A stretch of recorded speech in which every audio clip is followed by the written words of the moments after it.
Are you feeling kinda overwhelmed by all the advice out there on how to live a good life? I mean, it's everywhere. But what if there was a strategy, one that's 2,500 years old, that isn't about blind faith, but about making a logical, totally pragmatic bet? Well, in this explainer, we're gonna dive into an ancient teaching that feels more relevant today than ever. You know, this exact question isn't new. It's the same problem a group of villagers faced thousands of years ago. In our age of information overload, their search for some kind of reliable truth, well, it feels deeply familiar, doesn't it? Their story kicks off in a village called Sala. All right, so let's set the scene. We're in a place called Sala, and the people there, they were serious about finding a spiritual path. The problem was they were surrounded by all these competing teachers, and every single one was claiming to have the one true answer. They were just stuck, totally confused about who to believe. Then, word gets around that an awakened teacher, the Buddha, is in the area, and they've heard his reputation is stellar, perfected, holy, a supreme guide for people who want to be trained. So, hoping for some real clarity, they go to him. They lay out their whole problem, and they just listen. Now, the Buddha doesn't start with a big lecture. He starts with a question, a really simple one. He just asks them, hey, have you guys found a teacher you can truly, deeply trust? And their answer is so simple and honest, no, sir. Plain and simple. They're still searching. So in response, the Buddha doesn't just say, well, you should believe me. Instead, he offers them something he calls the unfailing teaching. And what's so powerful about it is the whole point. It's not about being right. It's about finding a path that guarantees your long-term welfare and happiness, no matter what. It's a completely pragmatic bet. And okay, this is where it gets really fascinating. The Buddha frames his entire argument as a series of logical wagers. It's almost like a philosophical game of cards, where one hand is just guaranteed to win every single time. He starts with a big one, the afterlife. He presents two views that are complete opposites. On one hand, you've got the nihilist view. Basically, nothing really matters, our actions have no consequences after we die. And on the other hand, there's the moralist view. There is an afterlife, and our deeds absolutely have results. And this little chart here, it shows the logic perfectly. Let's walk through it. Say you bet on nihilism. If you're wrong, you lose twice. You get criticized in this life for being unethical, and you face a bad rebirth later. It's a huge loss. But if you bet on the moralist view, you win no matter what. You're praised in this life, and if there is an afterlife, you're set for a heavenly rebirth. It's what the Buddha calls a perfect hand. It's simply the safest, most logical bet to make. So you might be thinking, okay, cool trick for the afterlife question, but this wasn't a one-off argument. The Buddha applies this exact same unfailing bet logic to other really fundamental questions, like whether our actions even matter at all. Okay, next up. Do our actions actually do anything? One view says, nah, you can harm people, you can help people, it doesn't really make a difference in the grand scheme of things.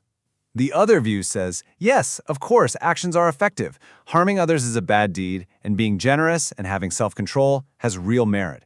And again, the wager applies.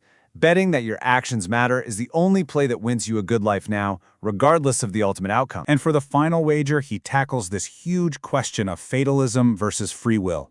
Are we just puppets of destiny, molded by fate with no real control? Or is there a cause for why we are the way we are, which means we have the power and the energy to actually change? Once again, betting on the view that you have agency, that you have power. Well, it's the only strategy that gives you a positive, empowered life right now. So, you see the pattern here, right? It's undeniable. In every single one of these wagers, the path of ethics and personal agency isn't just presented as good, it's shown to be the most rational choice. This isn't about blind faith. It's about making the smartest possible bet for your own happiness. So, what does all this look like in practice? How do these different worldviews actually play out in a person's life? Well, this is where the Buddha takes this out of the philosophical clouds and brings it right down to earth, describing four very distinct types of people based on the beliefs they live by. He lays out these four paths really clearly. There are people who harm themselves, there are people who harm others, there are people who tragically do both. And then finally, there are those who harm neither themselves nor anyone else. It creates this really clear progression from a life of suffering to a life of true peace. And to make this super concrete, He doesn't just leave it as an idea. He gives these really vivid examples. The person who harms others isn't some abstract concept. They are the butcher, the bandit, the hunter, the executioner.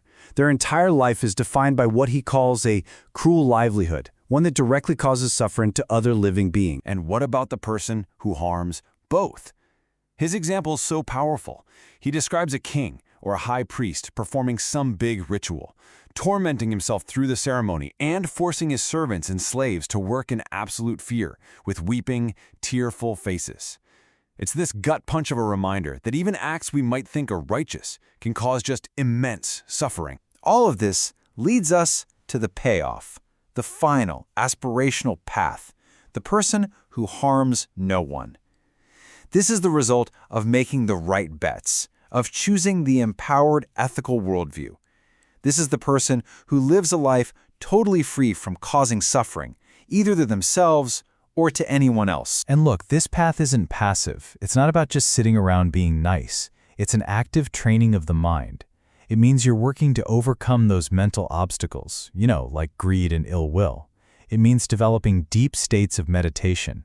And ultimately, it leads to profound insight, to actually seeing for yourself how karma works, understanding where suffering comes from, and finally, freeing your own mind from all that gunk. And the result of all this work? This is the beautiful promise. It's not just about a better rebirth down the line.